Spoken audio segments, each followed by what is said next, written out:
예.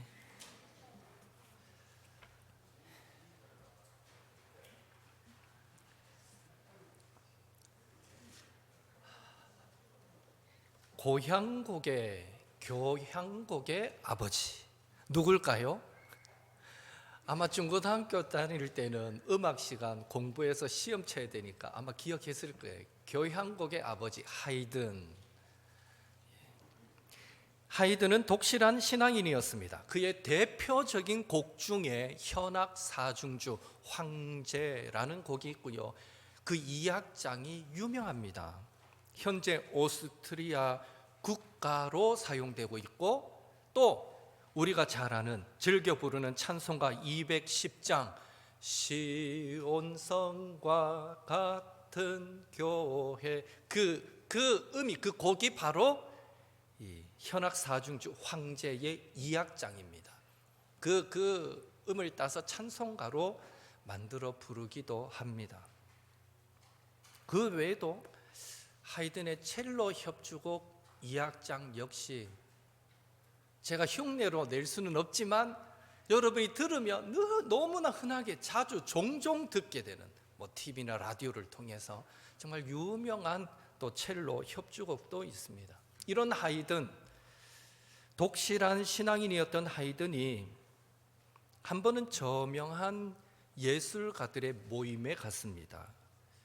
그날의 주제는 고통 또 고민이었습니다.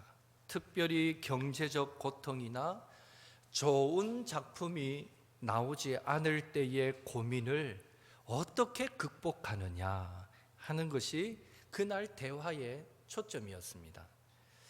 저마다 한마디씩 하는데 드디어 하이든이 한마디 할 차례가 되었습니다. 하이든은 이렇게 말했다고 합니다. 나는 작은 골방을 기도실로 정했습니다. 일에 지쳤을 때나 고민이 시작되면 나는 그 골방으로 들어갑니다. 그리고 그 골방에서 나올 때는 작은 빛을 발견하고 나옵니다. 이렇듯 기도는 우리의 마음, 우리의 생각을 변화시킵니다. 기도는 우리의 존재를 변화시킵니다. 그리고 사실 기도는 너희는 내게 부르짖으라, 너희는 내게 부르짖으라, 우리의 요구이기에 앞서 먼저 기도는 하나님의 요청입니다. 하나님은 이미 우리를 향한 크고 은밀한 일들을 갖고 계시고 그것을 우리에게 보여주기를 원하셔서 우리로 기도하라라고 요청하고 있는 것입니다. 그래서 우리는 하나님의 위대한 일, 기적 같은 하나님의 일을 보기 위해서라도 쉬지 말고 기도해야 합니다. 우리 서로 한 번 더 인사할까요? 쉬지 말고 기도합시다.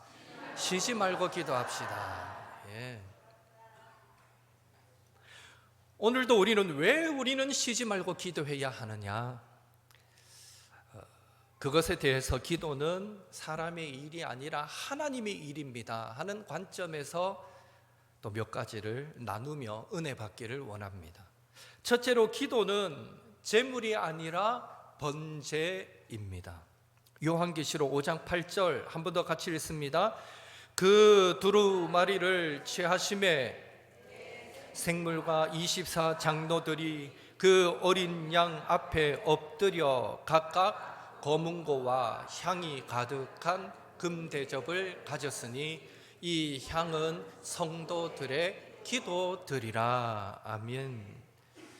지금 사도 요한은 환상을 보고 있습니다. 환상 중에 보니까 하나님의 보좌 앞에 두루마리가 놓여 있고 또 검은고도 있고 금대접도 있었습니다. 두루마리는 성경을, 검은고는 찬송을 의미합니다. 금대접에는 향이 가득하였는데 그 향이 무엇이라고 지금 계시록 5장 8절은 말합니까? 바로 성도의 기도들이라고 말합니다. 성도의 기도들. 성도들의 기도는 하나님 앞에 향기가 되어 올라가는 것입니다. 성도의 기도가 하나님 앞에 향기가 된다라는 것은 어떤 의미일까요? 레위기 1장 7절에서 9절을 또 함께 읽습니다. 제사장 아론의 자손들은 제단 위에 불을 붙이고 불 위에 나무를 버려 놓고 아론의 자손 제사장들은 그 뜬 각과 머리와 기름을 제단 위에 불 위에 있는 나무에 버려 놓을 것이며 그 내장과 정갱이를 물로 씻을 것이요 제사장은 그 전부를 제단 위에서 불살라 번제를 드릴지니 이는 화제라 여호와께 향기로운 냄새니라. 아멘. 그 전부를 제단 위에서 불살라 번제를 드릴지니 이는 화제라 여호와께 향기로운 냄새니라. 세번역 성경이나 현대인의 성경에 보면 여호와께 향기로운 냄새니라 라는 부분을 나 여호와를 기쁘게 하는 향기이다 라고 번역하고 있습니다. 일반적인 제사, 이방 나라들 세상 사람들이 드리는 제사는 제물을 바칩니다. 그리고 제사를 지낸 후에 어떻게 합니까? 드린 그 제물을 다시 나눠 먹든지 팔게 됩니다. 단적인 예로 신약시대의 고린도 지역이 그랬습니다. 얼마나 우상에게 바쳐진 그 제물이 시장에 고기로 많이 팔렸으면 바울은 고린도전서 8장에서 우상의 제물을 먹는 일에 대한 그리스도인의 합당한 자세를 가르쳐 주고 있는 것입니다. 그만큼 세상 제사는요, 제물을 드린 후에는 고스란히 또 가져와요. 가져와서 나눠 먹든지 그것을 시장에 내다 팔든지 그렇게 합니다. 반면에 하나님께 올려드리는 번제는 일반적인 제사와는 다릅니다. 번제는 소나 양, 염소 등의 제물을 온전히 불에 태운 향기로, 완전히 태우면 향기만 올라가겠죠. 불에 태운 향기로 하나님을 기쁘시게 하는 제사입니다. 번제는 일반 제사처럼 희생 제물을 다시 가져오는 것이 아니라 완전히 불에 태워 드리는 화제인 것입니다. 그런데 놀랍게도 성경은 성도의 기도 역시 하나님 앞에 올라가고 그 향기가 하나님을 기쁘시게 한다라고 말씀합니다. 이는 기도가 하나님을 기쁘시게 하는 번제다라는 의미가 됩니다.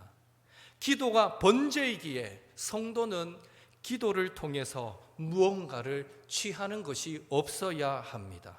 다시 말해 성도는 기도를 통해 자신의 유익을 취하는 것이 아니라 사람을 만족하게 하는 것이 아니라 오히려 우리 자신을 온전히 태워서 하나님을 기쁘시게 하는 거룩한 향기가 되어야 하는 것입니다. 그래서 바울은 로마서 12장 1절에서 이렇게 말씀합니다. 함께 읽습니다.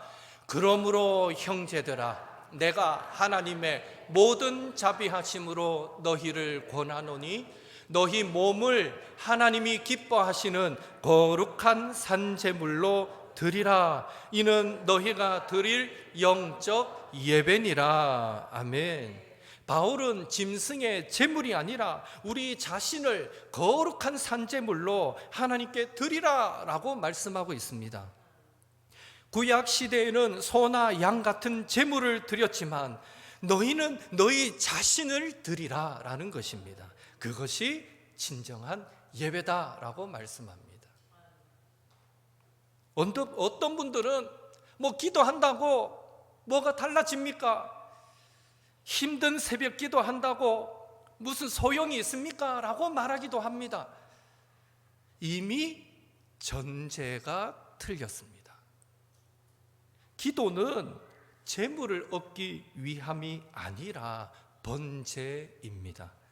기도는 하나님 앞에 자신을 거룩한 산제물로 드리기 위함이요 자신을 온전히 태운 향기로 하나님의 기쁨이 되기 위함입니다. 기도는 사람을 위한 것이 아니라 애초에 하나님을 위한 것입니다.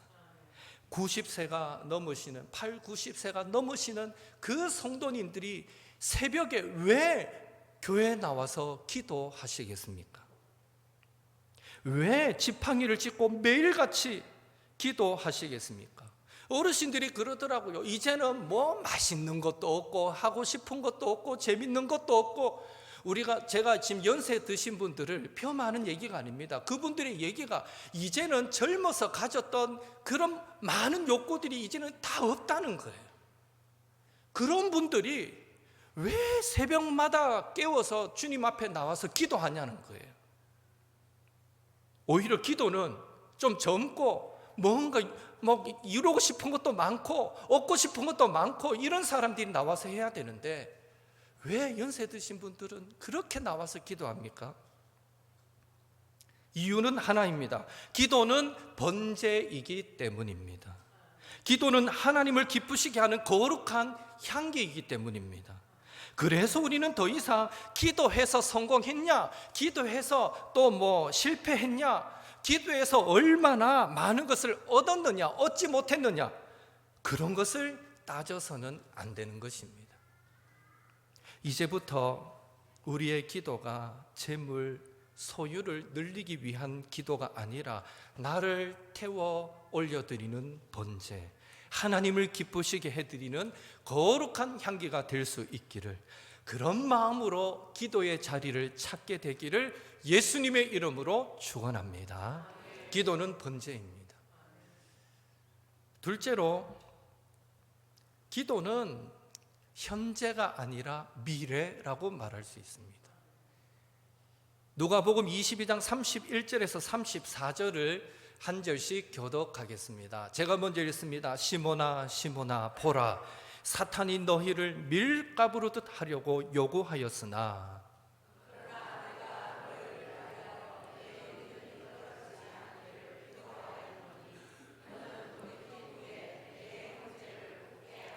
그가 말하되 주여, 내가 주와 함께 옥에도 죽는 데에도 가기를 각오하였나이다.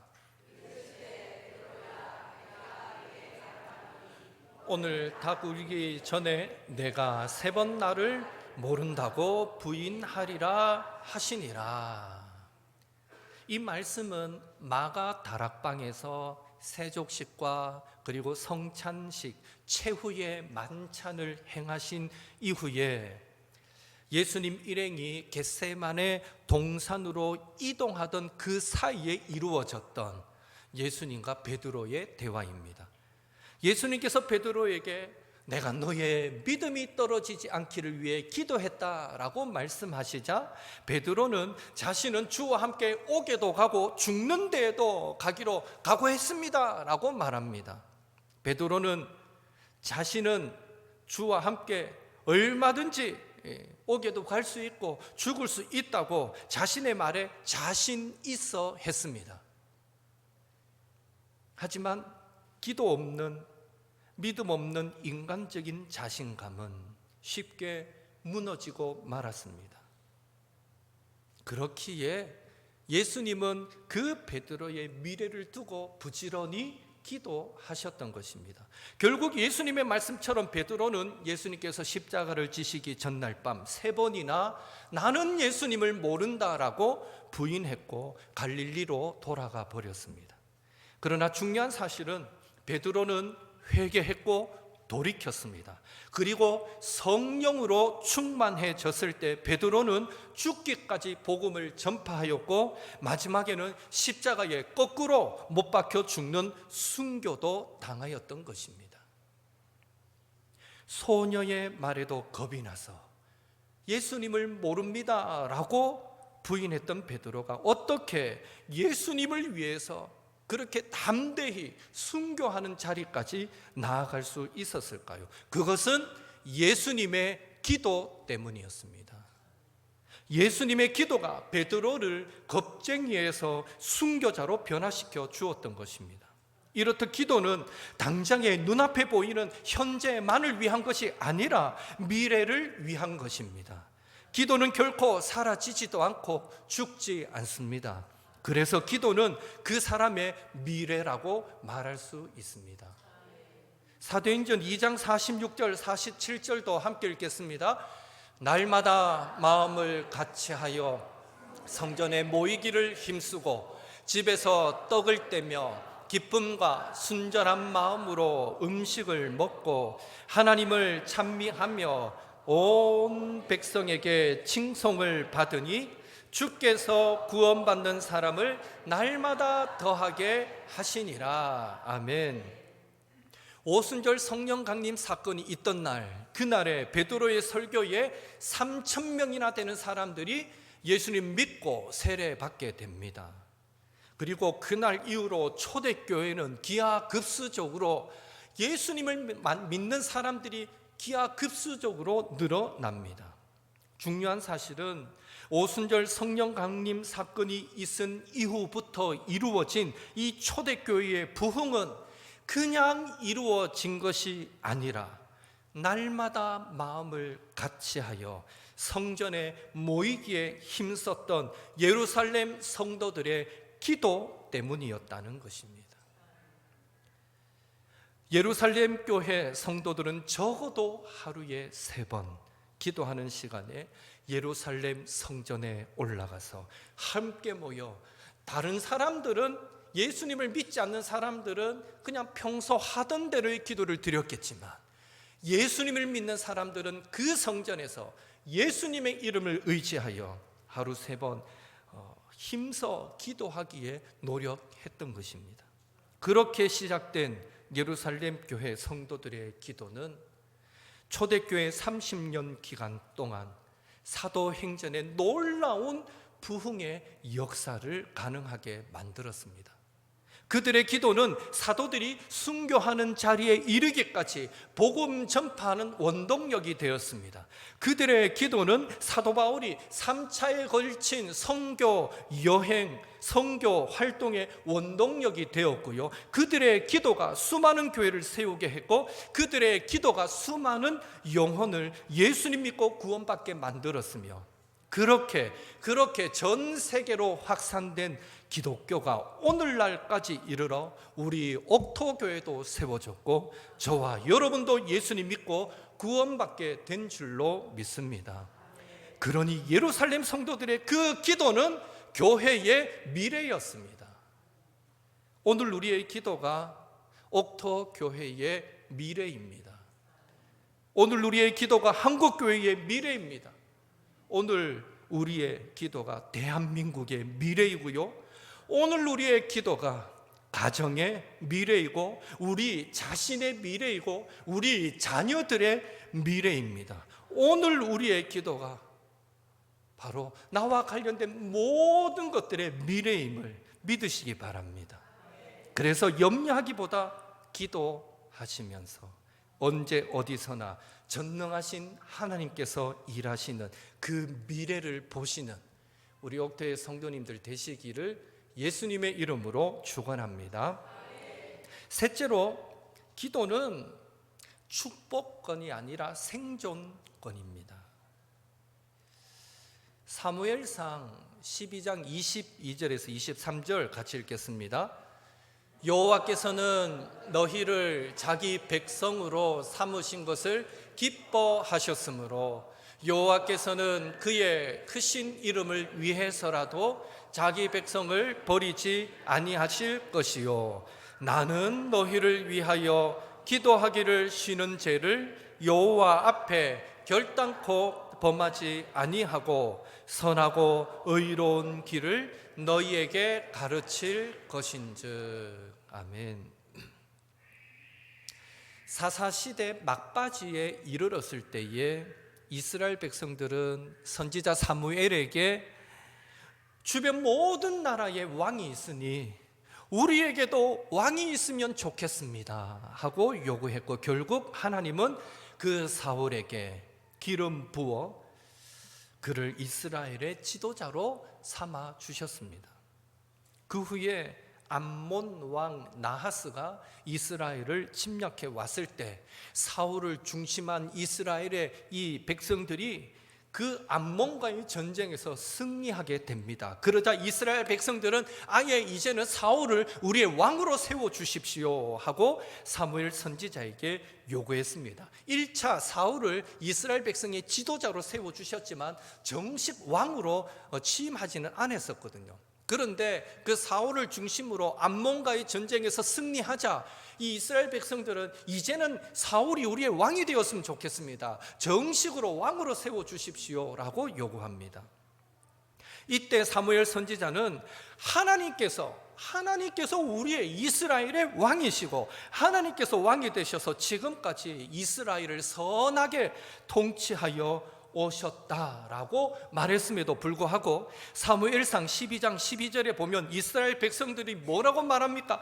아니라 우리를 다스릴 왕이 있어야 하겠다. 선지자가 하나님이 우리의 왕으로서 지금까지 우리를 잘 다스려주지 않았느냐라고 했음에도 불구하고 백성들은 들으려고 하지 않습니다. 아니라 우리에게도 왕이 있어야 하리라. 강하게 왕을 요구합니다. 무슨 말입니까? 하나님은 하나님이고 우리에게도 왕은 있어야겠다는 의미입니다. 교회에서는 믿음의 방식을 따르고 세상에서는 세상 방식을 따라 살아야 살아남을 수 있다는 것입니다. 이미 이스라엘 백성의 마음은 하나님이 아닌 인간 왕을, 눈에 보이지 않는 믿음이 아닌 눈에 보이는 세상 방식을 선택하고 말았습니다. 결국 이스라엘 백성의 고집으로 사울은 왕으로 즉위하게 됩니다. 그렇게 사울 왕의 즉위식이 끝난 후에 사무엘 선지자는 이스라엘 백성들에게 왕이신 하나님, 그 하나님 대신에 다른 왕을 구한 일이 하나님께 범죄함이 되었다라고 말하면서 이것이 얼마나 큰 죄인가를 증명하기 위해서 그날 밀 베는 때인 그날에, 밀을 벨 때라는 말은 우기가 지나갔다는 거예요. 더 이상 비가, 천둥 번개가 내리지 않는 그때에 하늘에서 우레와 함께 비가 내리도록 하십니다. 천둥 번개를 동반한 비가 그날에 내리게 됩니다. 하나님이 그만큼 이건 너희들이 범죄한 거야 라는 것을 말씀해 주신 거죠. 그제야 이스라엘 백성들은 우리가 모든 죄에 왕을 구하는 악을 더하였습니다 하면서 회개하였고요, 사무엘은 회개하는 이스라엘 백성들에게 두려워하지 말라, 오직 마음을 다하여 여호와를 잘 섬기면 여호와께서 이스라엘을 자기 백성 삼으신 것을 기뻐하시고 이스라엘 백성을 버리지 않으실 것이고 그리고 이스라엘을 선하고 의로운 길로 가르쳐 주실 거야 라고 말한 후에, 그리고 했던 말이 우리가 읽었던 말씀, 나는 너희를 위하여 기도하기를 쉬는 죄를 여호와 앞에서 범하지 않겠다라는 말이었습니다. 이 말인즉 사무엘은 이스라엘 백성들이 하나님을 잘 섬기기를 위해서 계속 기도하겠다, 하나님께서 이스라엘을 버리시지 않으시고 선하고 의로우신 길로 인도하시도록 계속해서 기도하겠다라는 의미가 됩니다. 만약 내가 이렇게 기도하지 않는다면 그것이 나에게 죄가 될 것이다 라고 사무엘 선지자는 선포했습니다. 여기서 우리가 기억할 것은 사무엘은 자기 자신의 신앙과 생활과 자기 자신을 위한 하나님의 인도하심만을 위해 기도하지 않았고요, 자신을 포함하여 이스라엘 백성 전체의 신앙과 생활과 이스라엘 백성을 하나님께서 인도하시기를 위해 기도하겠다라고 선포하고 있으며, 그렇게 내가 기도하지 않으면 그것이 바로 기도하기를 쉬는 죄가 될 것이다 라고 선포했다는 것입니다. 어떻습니까? 여러분은 기도하지 않는 것을 죄라고 생각하십니까? 예, 이 대답을 잘 하셔야 됩니다. 기도하지 않는 것이 죄입니까? 예, 맞습니다. 제가 어려운 질문한 거 아닙니다. 다시, 하나님이 기도하라 하셨잖아요. 기도하지 않는 것은 하나님의 뜻을 거스르는 죄가 맞습니까? 예. 그렇다면 기도하지 않는 게 아니라 기도하기를 쉬는 것은 죄입니까? 자신을 위해서 기도하기를 쉬는 것도 하나님 앞에 죄가 되지만, 특별히 교회와 성도와 나라와 백성을 위해 기도하기를 쉬는 것도 죄가 된다라는 사실을 여러분 얼마나 기억하고 계십니까? 혹시 아직도 기도하지 않는 것, 자신과 타인을 위해 기도하기를 쉬는 것에 대해서 그다지 큰 죄책감을 느끼지 못하고 살아가고 계시지는 않는지요? 오늘 사무엘 선지자를 통해 하나님은 분명히 말씀하십니다. 기도하기를 쉬는 것은 죄다. 죄는 마치 화살이 관역을 향해 쏜 화살이 관역을 빗나가듯이 하나님을 떠나버린 상태, 하나님의 뜻을 떠난 상태가 죄입니다. 따라서 쉬지 말고 기도하라. 이것은 너희를 향하신 하나님의 뜻이니라. 기도하지 않는 것, 기도하기를 쉬는 것은 하나님의 뜻에서 멀어졌다는 의미요, 그것은 곧 하나님과 멀어졌다는 의미입니다. 기도를 쉰다는 것은 기도의 감각이 사라져 버렸다는 의미요, 우리 영혼이 방전되었다는 의미입니다. 즉 영적인 죽음을 맞이했다는 의미와 동일합니다. 핸드폰은 혹시나 방전될까 싶어서 수시로 충전합니다. 아직 70%, 80% 나눠도 또 충전시킵니다. 여러분 핸드폰 배터리가 1% 남을 때까지, 아슬아슬할 때까지 기다렸다가 충전한 사람은 거의 없잖아요. 혹시나 방전될까 싶어 얼마나 자주 충전합니까? 그러면서 우리의 영혼의 방전을 막기 위해서는 내 곁에 있는 가족, 성도, 이 나라 이 백성의 영혼의 방전을 막기 위해서는 우리는 얼마나 수시로 기도하고 계십니까? 이렇듯 기도하기를 쉬는 것이 죄고, 기도하기를 쉬는 것이 하나님을 떠난 영적인 죽음과 같다면, 반대로 기도하기를 쉬지 않는 것, 쉬지 말고 기도하는 것은요, 또 하나님 안에, 하나님의 뜻 안에 거하는 것이요, 그것은 기도한다는 것은 영적인 생명을 의미합니다. 일반적으로 우리는 기도하면 축복받는다라고 말합니다. 맞습니다. 기도하면 하나님께서 물이 변하여 포도주 되는 축복을 주십니다. 기도하면 거친 파도가 잔잔해지는 축복을 주십니다. 기도하면 눈먼 자가 눈을 뜨는 축복도 주십니다. 기도하면 가난한 자가 부하게 되는 축복도 허락해 주시는 줄 믿습니다. 기도할 때마다 이런 은혜를 누리시기를 예수님의 이름으로 축복합니다. 그러나 그런 축복보다 더 중요한 한 가지 축복이 있는데, 기도하면 영혼이 사는 축복, 영적으로 하나님과 바른 관계 안에 살아가는 축복, 즉 영적 생존권을 얻게 됩니다. 그래서 예수님도 요한복음 12장 24절에서 이렇게 말씀하십니다. 함께 읽습니다. 내가 진실로 진실로 너희에게 이르노니 한 알의 밀이 땅에 떨어져 죽지 아니하면 한 알 그대로 있고 죽으면 많은 열매를 맺느니라. 아멘. 한 알의 밀이 땅에 떨어져 죽어야, 그 밀의 껍질이 벗겨져야 뿌리도 내리고 열매도 맺습니다. 마찬가지로 오늘 그리스도인들은 육의 사람이 죽어야 영의 사람이 살 수 있고, 세상의 옷을 벗어버려야 성령으로 옷 입게 되는데, 중요한 사실은 기도할 때에 우리의 육이 죽고 영이 사는 이 복을 누리게 된다는 것입니다. 그래서 우리는 죽기 살기로 기도해야 하고, 그래서 우리는 쉬지 말고 기도해야 합니다.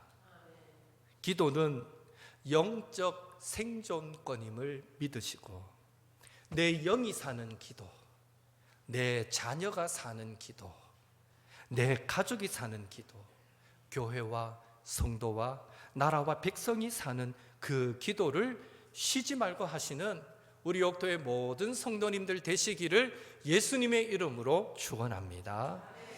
우리 함께 받은 말씀 붙잡고 기도하겠습니다. 우리의 기도가 재물, 성공을 위한 기도가 아니라 우리를 거룩한 산제물로 드리는 번제, 하나님을 기쁘시게 하는 향기 되게 하옵소서. 예수님의 기도로 베드로가 변화되었듯이, 베드로의 미래가 달라졌듯이, 예루살렘 성도의 기도로 사도행전의 부흥의 역사가 만들어졌듯이, 오늘 우리의 기도가 가정과 자녀와 교회와 성도와 나라의 미래를 결정짓는 그런 기도가 되게 하옵소서. 기도는 내 영혼뿐 아니라 자녀와 성도와 백성의 영혼이 죽고 사는 생존권이기에 기도하기를 쉬는 죄를 범하지 않게 하옵소서. 우리 옥토교회가 기도하는 교회, 우리 옥토의 성도들이 기도하는 성도 되게 하옵소서. 우리 이 시간 함께 이런 마음으로 같이 통성으로 기도드리겠습니다.